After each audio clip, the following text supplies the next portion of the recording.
आइए बात करते हैं सेकंड डेफिनेशन की। वो क्या है कि ही इज ओमनीसिएंट, यानी वो सब कुछ जानता है, वो सर्वज्ञानी है। आइए समझने का प्रयास करते हैं। देखो सर्वज्ञानी का क्या मतलब, यानी कि जो खोज हो चुकी है वो भी वो जानते हैं, और जो हो रही है उसको भी जानते हो, जो होने वाली है उसको भी जानते हो। उसी को हम क्या बोलते हैं, ओमनीसिएंट, यानी जो सब कुछ जानते हो दोस्तों। तो दोस्तों जो हम सब कुछ जाने वो इंफॉर्मेशन है कि वो डाटा, डाटा यानी कि किसमें से, वो दोस्तों 1 एंड 0 में। देखो समझने का प्रयास करना, मैं आपको डाटा की यूनिट बताता हूँ कि कैसे डाटा सेव होता है।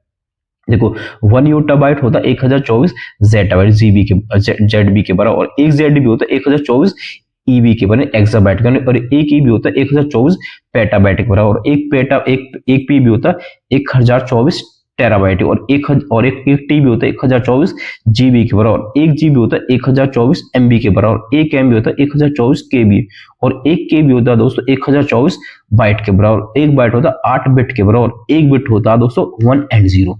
तो शायद दोस्तों आप समझ गए होंगे कि संपूर्ण ब्रह्मांड का ज्ञान, चाहे वो ऑब्जर्वेबल यूनिवर्स का हो या फिर अनऑब्जर्वेबल यूनिवर्स का, वो किस में आता, केवल 1 एंड 0 में। तो सेकंड डेफिनेशन भी यहां से क्लियर हो रही है दोस्तों कि ही इज ओमनीसिएंट, क्योंकि जो 1 एंड 0 जानता है इसका मतलब क्या, वो सब कुछ जानता है।